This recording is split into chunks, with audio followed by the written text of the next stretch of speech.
Então, pessoal, muito prazer. Eu me chamo Raísca.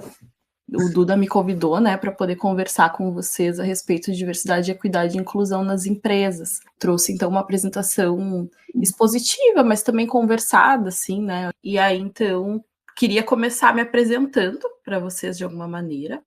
Mas antes de poder falar, assim, né, sobre a minha trajetória profissional, eu quero poder dizer para vocês de onde eu falo, né, de onde parte a minha narrativa. Eu sou uma mulher preta, como é evidente, sou uma pessoa LGBT, sou uma mulher lésbica, eu sou oriunda da periferia de Porto Alegre, então sempre morei aqui, cresci, morei e ainda moro. E fiz toda a minha trajetória escolar, assim, em escolas públicas e também a minha formação é na universidade pública, atualmente sigo na universidade pública. E fui estudante trabalhadora, né? Durante toda a graduação, assim, desde o do momento 1 da graduação, eu fui estudante trabalhadora. E aí, por que eu conto essas coisas para vocês e por que é importante? Porque eu acho que eu tenho uma posição enquanto não só pesquisadora, mas também enquanto sujeito, de fazer essa marca, assim, né? Eu acho que é importante para a gente entender de onde está vindo essa experiência que eu vou contar a seguir, e essas opiniões, e essa visão de mundo, para vocês saberem que é a partir deste lugar, né? É essa pessoa quem fala. Que aí podem ser, né? Outras pessoas de outros lugares podem ter diferentes opiniões e diferentes posicionamentos, mas é só para poder contar para vocês um pouquinho. Eu sou psicóloga, fiz a minha formação pela Universidade Federal do Rio Grande do Sul. Atualmente estou como mestranda no PPG de Psicossocial e Institucional, também da mesma universidade. Hoje a minha pesquisa está em torno de saúde mental no contexto escolar, mas eu estou trabalhando diretamente com os professores, tentando pensar ali como é o manejo e o cuidado em saúde mental dos professores no âmbito de uma escola aqui da minha região. Então, esse objeto, né, de estudo e de pesquisa, que é o trabalho, ele fez parte da minha vida durante toda a minha trajetória profissional, assim. Desde que eu era recrutadora, por exemplo, eu estive ali durante todos os processos da vida profissional de alguém, assim, numa empresa. Então, eu comecei ali sendo estagiária e depois eu fui efetiva em outras empresas, mas então a minha trajetória ela começou pensando o trabalho. Então, desde a contratação dessas pessoas, manejo de conflitos dentro das empresas, outros tipos de escuta, treinamentos, essas coisas assim, e também, às vezes, escutar as pessoas em entrevistas de desligamento. Então, quando as pessoas saíam, também ia para o setor de psicologia, por exemplo, para poder escutar aquela questão. E aí, isso foi marcando, assim, a minha trajetória.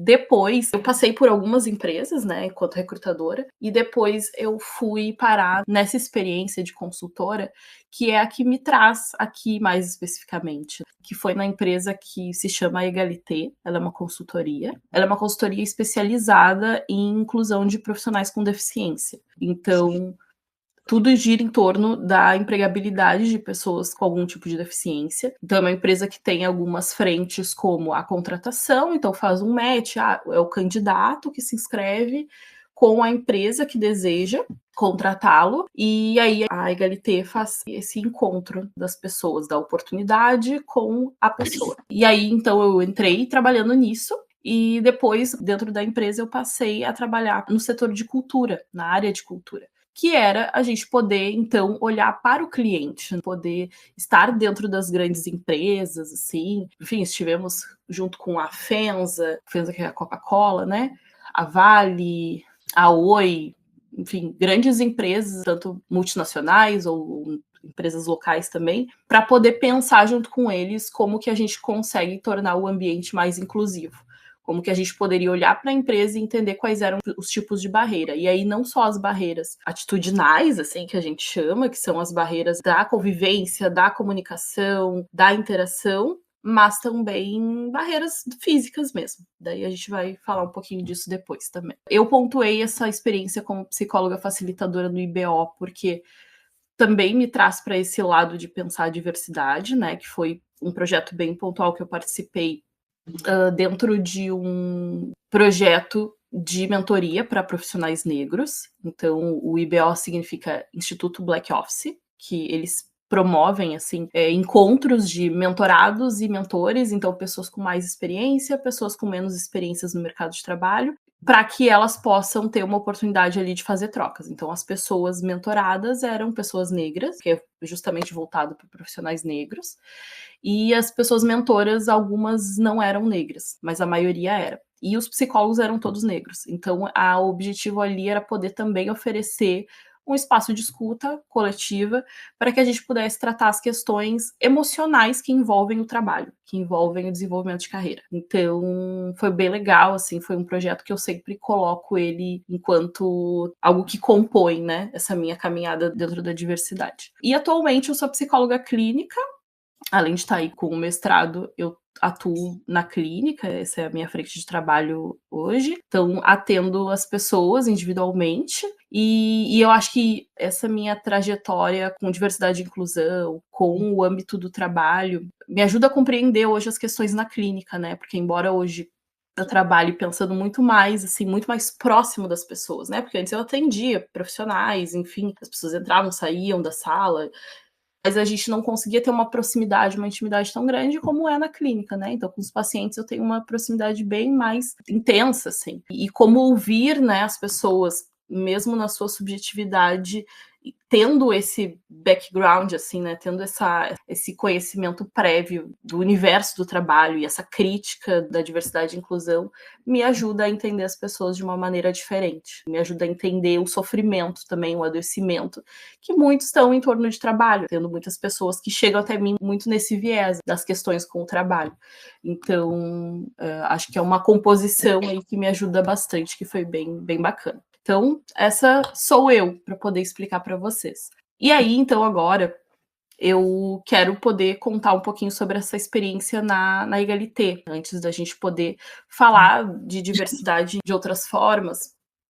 Mas a gente escutava muitas coisas, tanto de gestores quanto de profissionais com deficiência. Então, a gente fazia essas escutas, que era um trabalho que chamávamos de diagnóstico, que é para poder perceber qual o nível de maturidade que uma empresa tinha ou não tinha para receber um profissional com deficiência, porque é isso, não basta receber essa pessoa, mas não saber tratá-la, não saber trazê-la para o coletivo, não saber oferecer para elas as condições necessárias para que ela desempenhe um bom trabalho, criar um ambiente de fato inclusivo. Então a gente fazia essas escutas e aí apareciam muitas falas assim, que nos diziam sobre a forma das empresas enxergarem as pessoas e também a forma que as pessoas se enxergavam dentro da empresa. E agora eu quero trazer para vocês alguns exemplos. Esses são relatos de profissionais com deficiência das empresas e são relatos reais, eles não estão assim na forma original, porque eu tentei resgatar da minha memória, mas eu ouvi exatamente essas coisas, assim, né, com palavras diferentes. Essas frases, elas foram ditas mais de uma vez, o que infelizmente é uma realidade. A gente gostaria que fosse menos frequente, mas era dita em muitas empresas de diferentes ramos. A gente escutava as pessoas dizerem isso.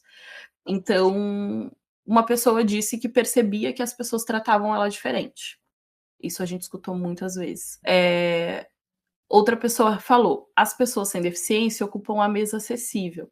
E quando eu vou almoçar, não tenho onde me acomodar. Nesse contexto da mesa, era um refeitório. E aí esse refeitório, ele tinha uma mesa, assim, que tinha uma ergonomia diferente, uma altura diferente, justamente para ela ser mais confortável para pessoas que tinham algum tipo de restrição com mobilidade reduzida, pessoas cadeirantes, pessoas com nanismo, enfim, alguém que precisasse daquela mesa com um outro tipo de ergonomia.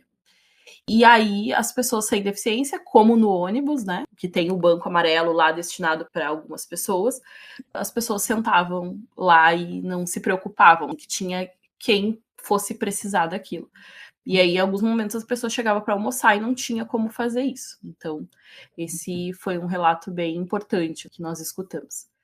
Outro relato foi sobre algumas áreas do escritório não terem fácil acesso. Então, ou às vezes não tinha rampa, não tinha elevador, e aí as pessoas não tinham como acessar.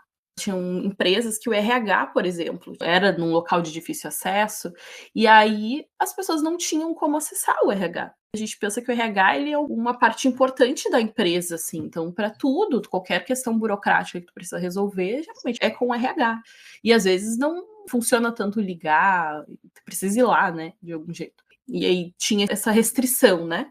E tinha também esse apagamento da informação, como se, nós, outras pessoas que não temos deficiência, não precisamos disso. Então, não é uma coisa importante pra gente. E o último relato, que foi bem impactante, que era de uma pessoa que contou que os banheiros eram muito distantes do posto de trabalho dela. Ela não podia caminhar longas distâncias, e aí ela evitava a ida no banheiro. E essa situação aconteceu num contexto de fábrica, em que fábrica geralmente tem os maquinários, né, é uma área mais fechada, e essa pessoa ela precisava andar muito para poder ir ao banheiro, porque o banheiro ficava fora. E ela não podia andar tanto assim, por conta da deficiência dela.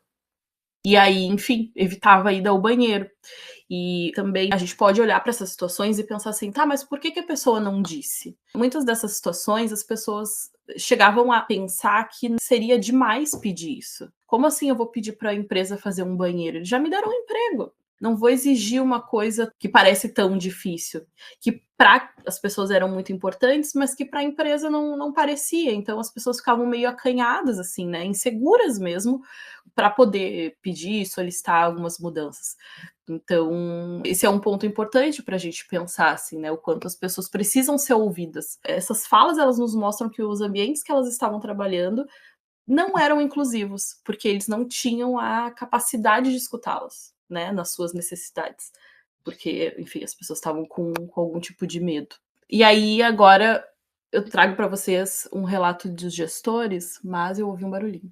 Eu quero aproveitar os ganhos que tu lançou, assim, né? Quando ela estava se apresentando, que abre espaço para um texto que alguns grupos aqui vão apresentar, que é o texto da Afterbrack, dentro da Universidade de Organização.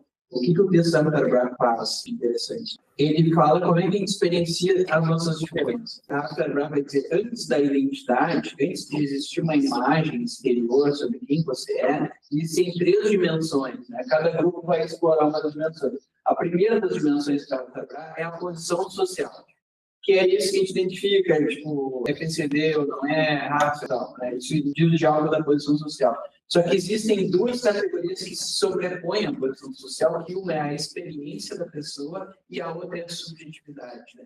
Então, quando a Raíssa diz, por exemplo, eu trabalho com clínica, é interessante porque, tipo, a clínica, ele parece envolver uma outra dimensão que é a subjetividade, que é, tipo assim, cada pessoa, racionalmente, a sua posição social, ela subjetiva a própria posição social de um jeito. Tem a posição social que, digamos assim, ela é partilhada entre uma série de indivíduos, por exemplo, dizer uma série de indivíduos são homens, outros são mulheres, outros são homossexuais, outros são heterossexuais, outros são PCD ou não. A posição social é estrutural, mas a subjetividade é sempre individual. Então, o jeito que tu subjetiva a posição social, sabe? Esse é um negócio que a clínica pode operar, né? E que traz uma complexidade para a coisa. E a outra dimensão é da experiência. Ou seja, existe a posição social, que é o teu lugar, digamos assim, a subjetividade, que é o jeito que tu maquina um troço, e a experiência, que é o jeito que tu vivencia um troço.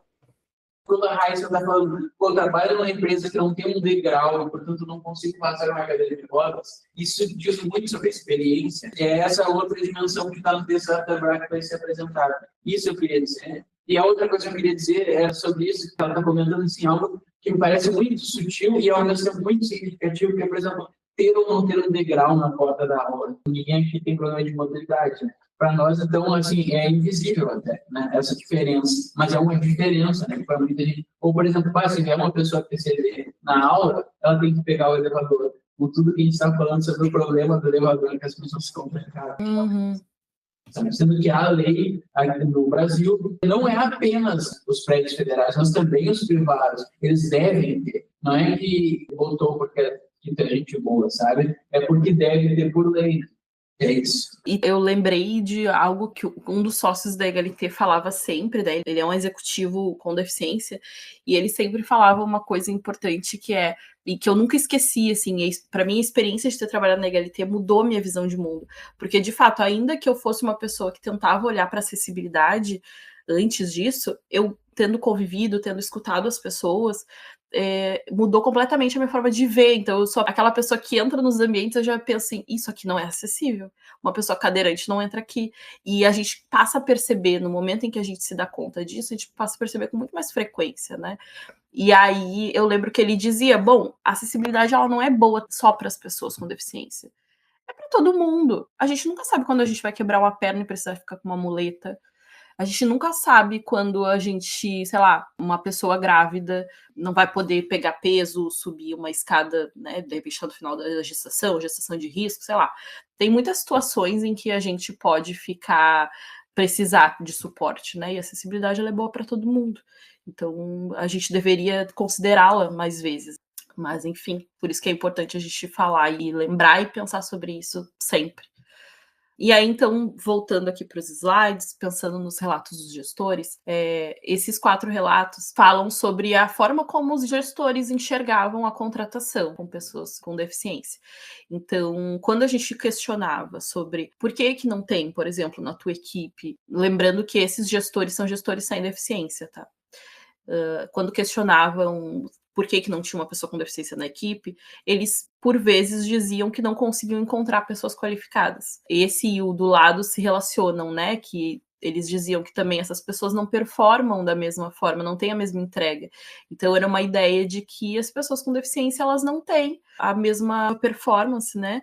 Não vão ter as mesmas qualidades, o mesmo desempenho, e que não tinham pessoas qualificadas. Então, para as vagas que eles queriam, eles não encontravam pessoas com deficiência para desempenhar aquele trabalho. Outra frase que foi dita é: não sei como lidar com essas pessoas, como vou saber o que elas precisam?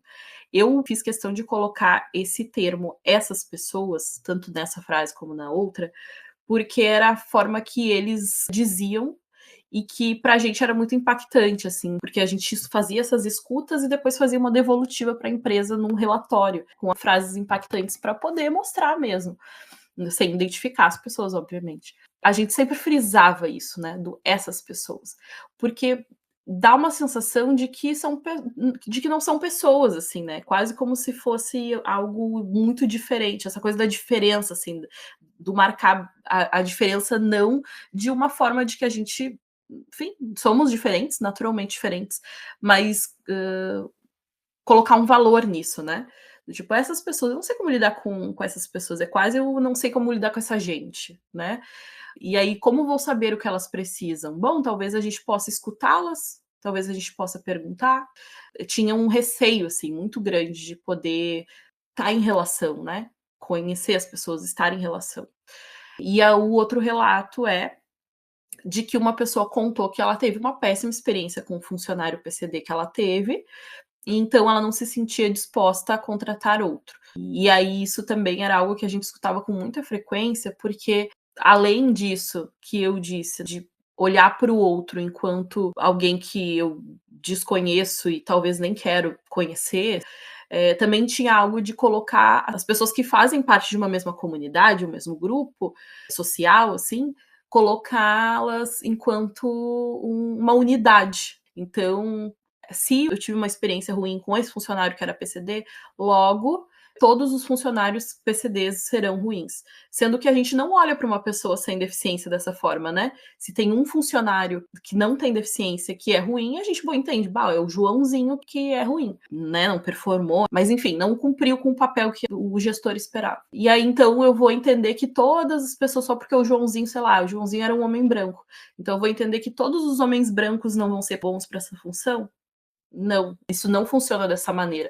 Mas quando se trata de pessoas com deficiência, a tendência, e a gente ouvia bastante isso, a tendência era as pessoas acharem que ia ser da mesma maneira, que ia ter dificuldades, que ia ter restrições, é muita barreira, precisa pensar muita coisa, né? Não é só contratar e botar a pessoa ali sentada na mesa, preciso pensar, fazer adaptações. As pessoas tinham muita restrição, né? Muita dificuldade em pensar isso. E aí isso nos leva para o tópico de pensar que algo que é muito importante quando a gente trata do tema da diversidade é que não há o sujeito universal. Então, não existem pessoas que são o centro, né, das coisas, que Quando a gente fala de diferença, a gente está falando disso, assim, que todo mundo é diferente em alguma medida, né? Mas a gente segue acreditando, enquanto sociedade, né? Eu digo a gente, que há esse sujeito universal e que os outros são a parte, né? Que é aquela fala ali do gestor, de que eu não quero contratar um PCD porque eu já tive um PCD. Quase como se fosse uma figurinha, assim, eu não quero uma figurinha repetida. Né? E são pessoas, a gente não está falando de figurinhas para colecionar, a gente está falando de pessoas. Então, que não há esse sujeito universal, as pessoas têm as suas diferenças, e quando a gente fala do âmbito da diversidade no trabalho, a gente precisa considerar que precisa dar o que as pessoas precisam e olhar para cada um.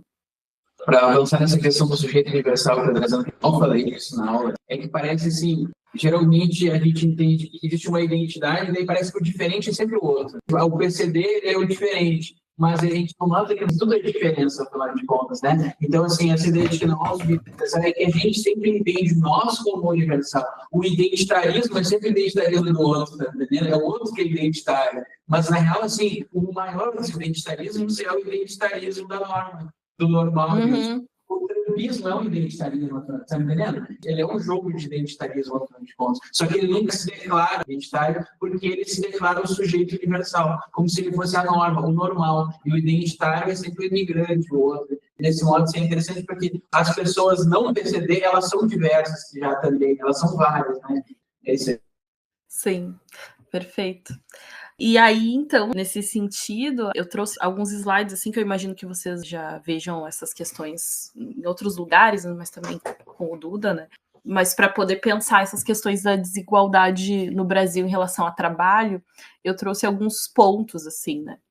Então, a gente começa a olhar para gênero, por exemplo, em que a participação de homens e mulheres na força de trabalho, ela é muito diferente, então muito discrepante. Vocês podem ver ali que nesse gráfico do IBGE mostra que tem uma diferença assim gritante entre homens e mulheres. E aí também tem uma pesquisa que conta sobre o quanto as mulheres, ainda que mais escolarizadas, têm essa menor participação no mercado de trabalho, menor participação também em cargos maiores, assim, né? Aqui fala de cargos de gerência, mas cargos, enfim, de direção, cargos maiores, que consequentemente são cargos que pagam mais. Então, também, mulheres ainda que mais escolarizadas têm menor participação no mercado de trabalho e recebem menos que os homens. Além das questões ali de que a matéria traz sobre o dobro de atividades, né? Que daí são as atividades domésticas, trabalha na empresa, mas também cuida da casa. E aí, quando a gente vai falar, então, de questões de raça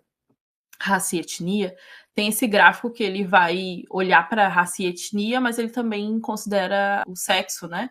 Então, ele mostra, né, que mulheres negras têm uma taxa maior de desocupação, de desemprego. Então, são as pessoas que vivem mais numa situação de desemprego do que as outras. E homens negros estão ali meio páreo a páreo tão próximos ali, né, de mulheres não negras. E os homens não negros são os que têm a taxa menor de desemprego.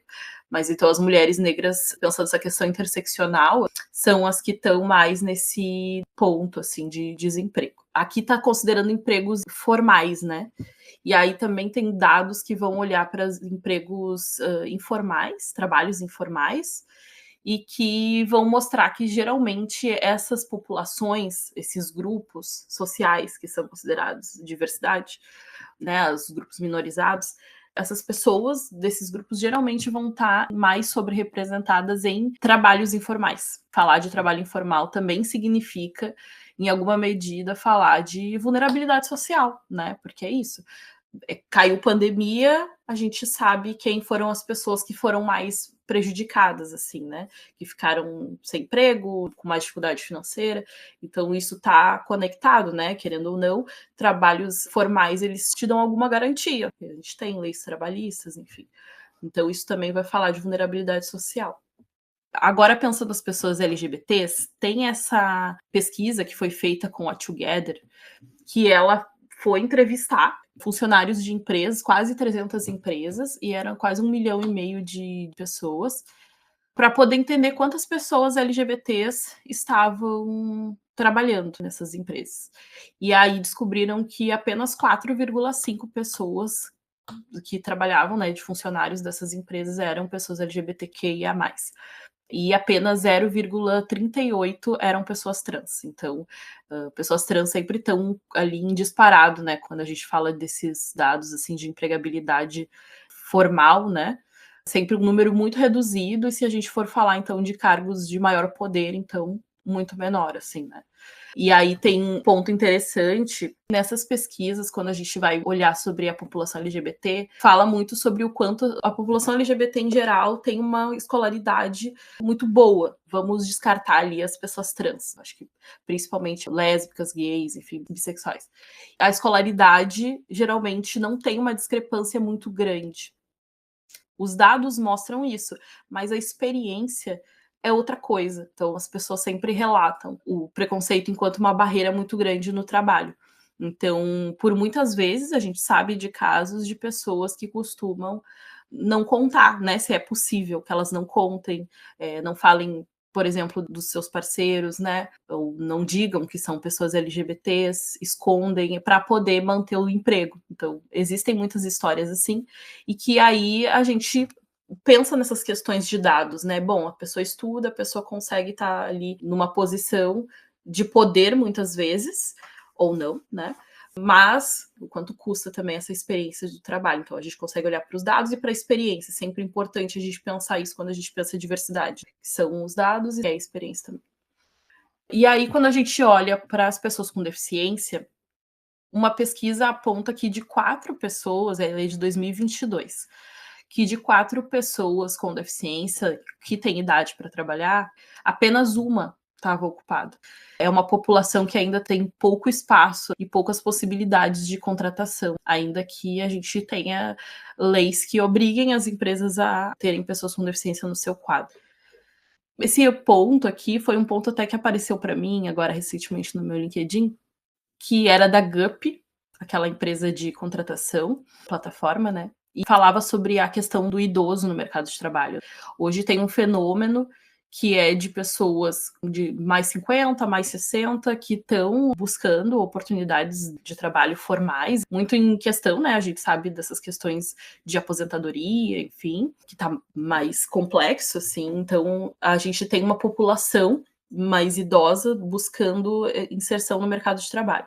Ainda, né, a matéria fala que ainda que a lei do Estatuto da Pessoa Idosa assegure esse direito de um acesso igualitário ao trabalho, existem algumas barreiras nesse processo, porque é isso, o etarismo, ele é muito presente, como trabalhar com recrutamento, eu mesmo trabalhei em empresas que às vezes o gestor chegava e dizia, eu quero uma pessoa de até 40 anos para essa vaga.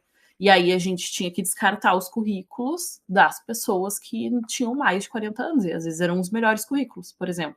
Mas eles não queriam uma pessoa muito mais velha. E é isso, os argumentos eles são muito diferentes. Então, nesse caso, eu me lembro do argumento ser a minha equipe é toda jovem, essa pessoa não vai se encaixar, ela vai ficar meio desajustada. Não é uma verdade assim, né? Quando fala de diversidade, fala o quanto a diversidade ela é importante, ela pode ser muito potente. E aí, enfim, tem muitas justificativas para não contratar uma pessoa idosa para o trabalho. E ainda a diversidade etária é um ponto pouco discutido. Então, poucas empresas têm políticas voltadas para essa questão. Geralmente focam nas outras, mas a diversidade etária não. E aí, pensando questões de definição, que eu vou passar um pouco mais rapidinho, é pensar os nomes, né, das coisas. Então, quando a gente está falando de diversidade, a gente está falando justamente disso que eu já falei, que o Duda também comentou, que é o fato de que nós somos diversos por natureza, né? Então, a humanidade diversa, se for olhar assim, fauna, flora também, tem uma grande diversidade. A gente é diverso por natureza. Quando a gente fala de diversidade, é disso que a gente está falando. Então, o começo é pensar isso, que já somos diversos por si só, né? Quando a gente fala de equidade, aí a gente já está olhando para um lado de critério de justiça. Então, a equidade ela implica num acesso igual das pessoas. Mas esse acesso igual, ele vai de acordo com o que cada um precisa. E aí tem essa figura aqui, que eu não sei se vocês já viram em algum lugar, acredito que sim, porque ela é bem famosa, que vai falar sobre a diferença de igualdade e equidade. Então, na esquerda, tem ali um homem adulto, uma criança maior e uma criança menor, cada um com uma caixinha. a princípio, bom, estão sendo tratados iguais, todos ganharam uma caixinha. Porém, a criança pequena não tá enxergando nada. E aí ela não tá podendo aproveitar, não tá podendo ter a melhor experiência do jogo, justamente porque ela tá numa condição diferente das outras pessoas. E aí, na direita, esse quadro vai falar de equidade, porque cada um recebeu a caixa de acordo com o que precisava. Então, a criança, como era menor, ela recebeu 2 caixas. E o homem adulto, como era mais alto, né? Ele não recebeu nenhuma caixa, porque ele já tinha altura suficiente para poder assistir o jogo, enfim, e aí eles puderam ter a mesma experiência, né? Então, quando a gente fala de equidade, a gente fala disso, poder oferecer para as pessoas ferramentas ou oportunidades, quando a gente fala de trabalho, que estejam de acordo com o que elas precisam.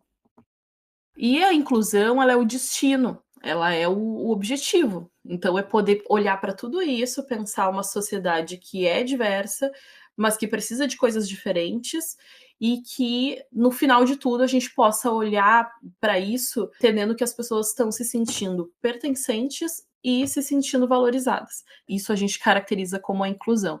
Então, a inclusão, ela é um ambiente que ele tem equidade, mas que as pessoas conseguem se sentir pertencentes. Então, não basta só a gente dar as ferramentas que as pessoas precisam se elas não estão se sentindo confortáveis. Então, essa experiência, por isso que eu falo, né, que a experiência ela é importante, porque ela vai fazer toda a diferença. Então, lá naquelas falas das pessoas lá no início que eu contei, talvez se elas tivessem um ambiente em que elas sabiam que elas pertenciam e que elas se sentiam valorizadas, elas não teriam receio de chegar e reclamar para um RH, de chegar e reclamar para um colega, pedir para sair, enfim. E até mesmo as outras pessoas, né? As pessoas com deficiência nem fariam isso, porque elas entenderiam que aquele não é o espaço para elas, que elas não precisavam daquela mesa. E aí tem essa frase famosa, que é da Verna Meyers, que sintetiza tudo isso, né? Que diz que a diversidade é convidar para a festa e a inclusão é chamar para dançar. Então, quando a gente considera a diversidade, a gente convida para a festa, mas a experiência da pessoa não necessariamente vai ser boa se ela não se sentir confortável para poder dançar.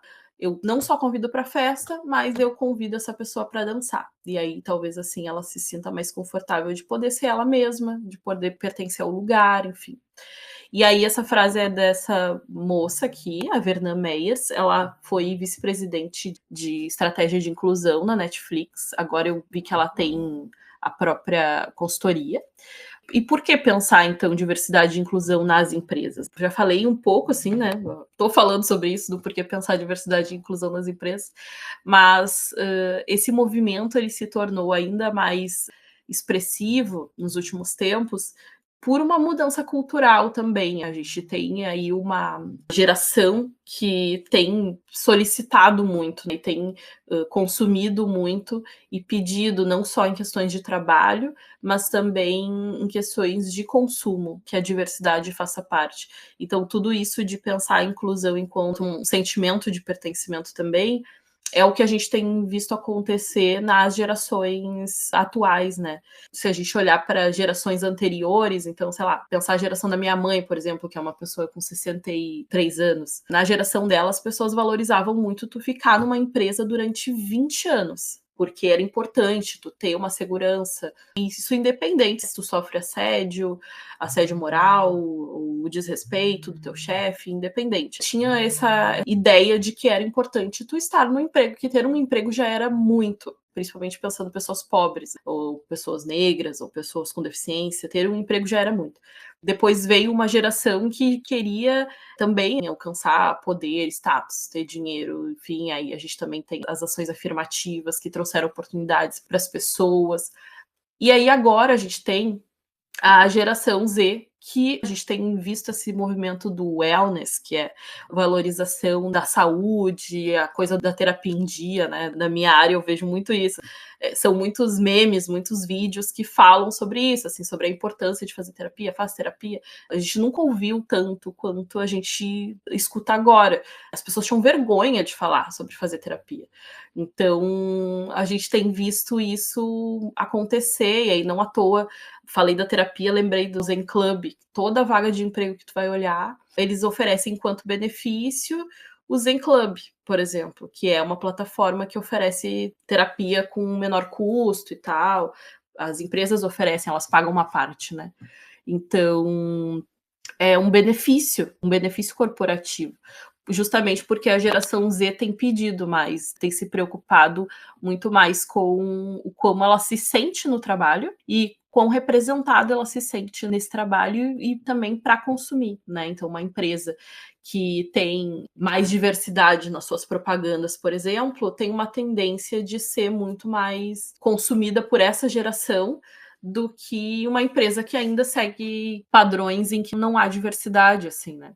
É muito uma questão mercadológica também, a diversidade já se sabe, né? As empresas de diversidade, principalmente, vendem muito o seu trabalho com esse argumento de que diversidade é lucrativa, ela vende, justamente por esse movimento cultural, assim, que a gente tem tido. Eu fico pensando, como tu falou dos teus pais, eu lembro que na última aula tu deu o exemplo que a pessoa não processa a empresa, né?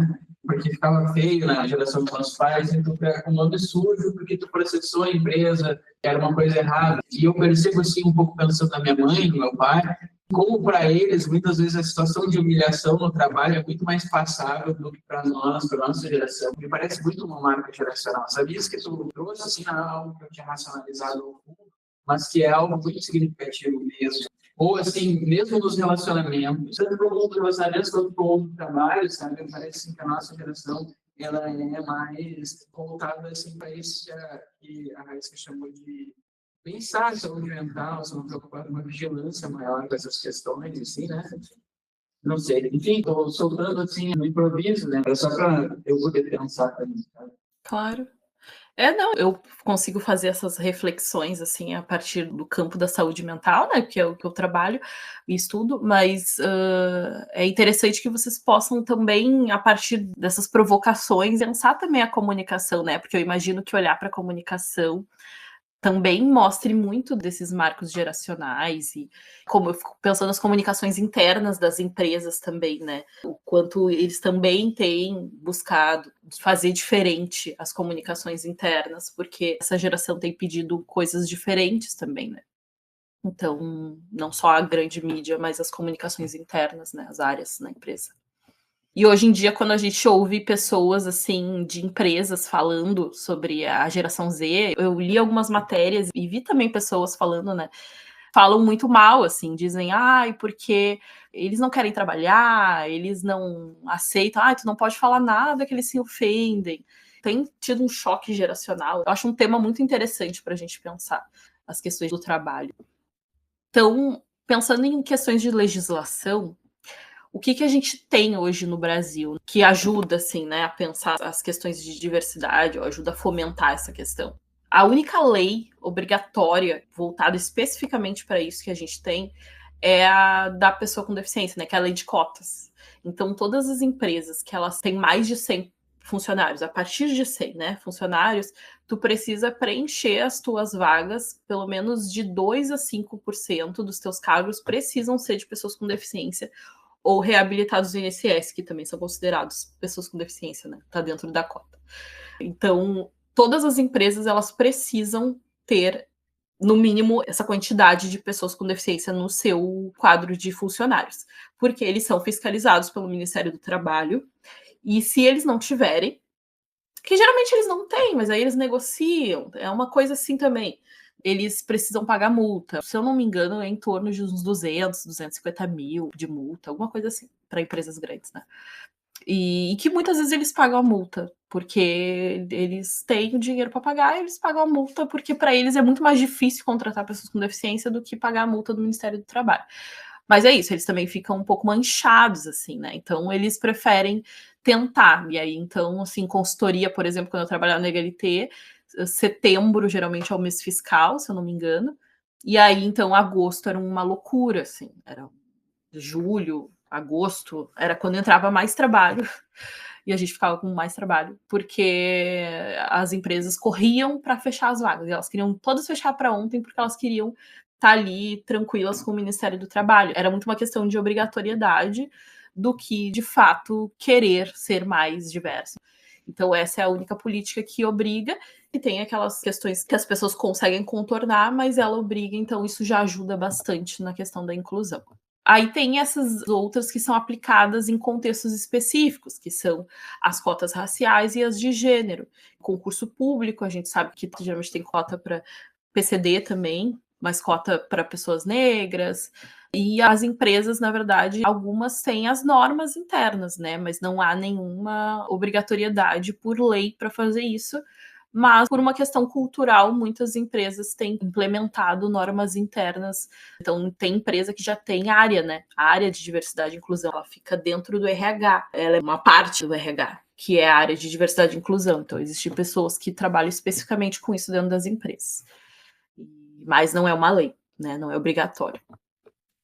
E existem leis que são antidiscriminatórias, que daí, então, são leis mais indiretas, que são leis que fazem com que as pessoas tenham alguma certa proteção de que não sejam discriminadas, ainda que a gente saiba que aconteça.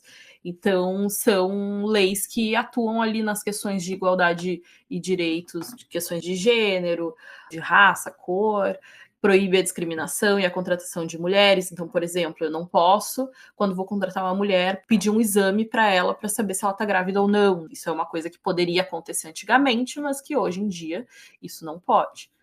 Tem uma lei que protege, né?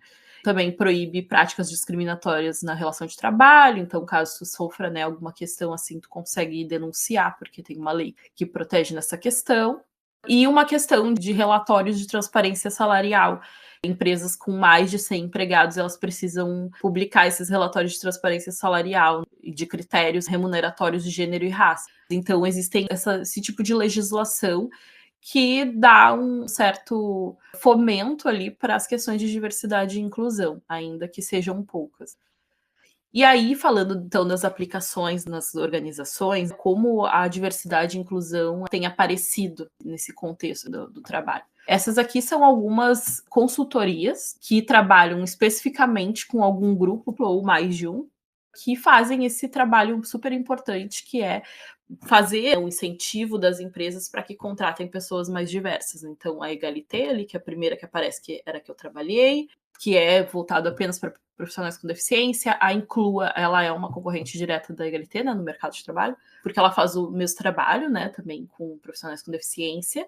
Tem o Transempregos, que trabalha com as pessoas trans, o Empregue Afro, que trabalha com pessoas pretas, e aí tem o Diversidade Mais, a Somos, Indique, Impulso Beta. Existem muitas, essas aqui são só algumas que estão nessa frente, assim, né, que é um trabalho mercadológico, obviamente, porque tudo envolve dinheiro, enfim, contratação, mas também tem um caráter político, são empresas que se relacionam com esses dois campos. Aí, outra questão, quando a gente fala de diversidade, como se aplica isso, né, nas empresas, é a questão da política de cotas. Ela é uma grande discussão, porque tanto quando eu contei para vocês que a gente fazia a escuta das pessoas para os diagnósticos, ouvíamos de tudo a respeito das cotas, porque a gente de fato escutava, a gente fazia pergunta e escutava e depois a gente avaliava. As pessoas tinham muita resistência em falar das políticas de cotas. Tinha gente que nem sabia da existência da política, tinha gente que era muito a favor e tinha gente que era muito contra. E como tudo, quando a gente fala de cotas, sempre vai ter esse debate em relação às cotas. Mas, em geral, quando nós fazíamos propostas, a primeira coisa era colocar vagas afirmativas. Não tem como tu oferecer uma vaga de ampla concorrência e querer que automaticamente surja uma pessoa, sei lá, com deficiência, por exemplo, porque aí a gente entra numa questão de viés inconsciente, que é esse gestor, a chance dele olhar para um currículo de uma pessoa com deficiência e para o currículo de uma pessoa sem deficiência, sabendo que são, né, que essa pessoa é com deficiência, e ele inconscientemente entender que essa pessoa é menos capacitada por todas aquelas falas e narrativas que eu falei anteriormente, é muito grande. Então, quando a gente fala de vagas afirmativas, a gente garante que as pessoas estão concorrendo a uma vaga que não está sendo considerada a deficiência dela. Então, todo mundo ali vai ter deficiência e aí a gente vai conseguir olhar para o que realmente importa, que é a competência profissional. Currículo, pré-requisitos, enfim, essas questões. E aí, por isso que eu botei ali que as cotas são polêmicas, né? Porque são de fato. Outra atividade que a gente fazia também era de letramento e sensibilização. Essas atividades que eu estou contando são práticas muito comuns nas empresas e que esses são, letramento, sensibilização, por exemplo, são serviços que essas consultorias costumam oferecer para as empresas e as empresas costumam comprar, que é letramento, por exemplo, que é quase como se fosse uma apresentação, um debate assim, que também é poder trabalhar nas questões de termos e conceitos, entender que não é correto falar deficiente, e sim falar pessoa com deficiência. Coisa simples assim, mas para quem não está habituado, né, e isso tudo faz diferença, porque é isso, para criar um ambiente inclusivo, a gente precisa garantir que as pessoas não vão se sentir desconfortáveis com falas, com piadas, com coisas. E aí, letramento é importante. E a sensibilização, que é um outro serviço, que é uma ferramenta de aproximação, de fomento da empatia, de conhecimento de outras realidades. Então, se a gente pensa que as pessoas estão lá naquele grupo que a gente estava chamando de sujeito universal, talvez não tenham muito conhecimento de outras vivências, né? E esse sócio da Egalité que eu falei para vocês, ele sempre falava uma coisa que era: para a inclusão acontecer, a gente precisa de se relacionar com as pessoas. A gente precisa se relacionar. Uma coisa é eu saber da pessoa com deficiência lá longe de mim. Outra coisa é eu trabalhar com ela na mesa do lado. São coisas completamente diferentes. Então, a sensibilização ela serve para esse quesito também nas empresas. Aí tem o Comitê de Diversidade, que ele é um espaço em que as pessoas, funcionárias, se reúnem para poder pensar estrategicamente as questões de diversidade dentro da empresa. Então, é um comitê em que as pessoas fazem reuniões periódicas e aí qualquer questão que tem de decisão na empresa, esse comitê vai se fazer presente para poder pensar um tipo de estratégia, sempre pensando naquele grupo minorizado para qual ele está trabalhando, assim, né? Então, geralmente são pessoas bem diferentes que elas conseguem pensar diferentes soluções para as questões da empresa. Os grupos de afinidade geralmente são feitos de pessoas que têm um interesse comum ou têm características em comum. É um grupo para poder ter um certo pertencimento e um acolhimento dentro da empresa. Então, essa empresa é uma empresa muito grande, aí pessoas negras em cada setor, assim. Então, essas pessoas negras, elas podem formar um grupo de afinidade, que aí também vai estar regulamentado por uma política interna. Um grupo de afinidade que também não só vai poder ter esses encontros, esses espaços de apoio, mas também vai poder propor questões, né, estratégicas pensadas para a sua própria experiência dentro da empresa. E os programas de mentoria, como eu tinha comentado para vocês do IBO, né, existem muitos outros programas de mentoria que eles propõem uma troca entre as pessoas, poder olhar para o protagonismo dessas pessoas e entender que, bom, daqui a pouco o que está te deixando menos competitivo no mercado de trabalho é a falta do inglês, né? Então, a gente consegue aqui oferecer, sei lá, um curso de inglês com menor custo, e aí tu consegue entrar na vaga que tu deseja, enfim. Mas isso também não impede das empresas poderem também flexibilizar os seus requisitos, que também é um trabalho que geralmente a consultoria faz, assim, de olhar para os requisitos e pensar, será que vocês vão encontrar pessoas assim?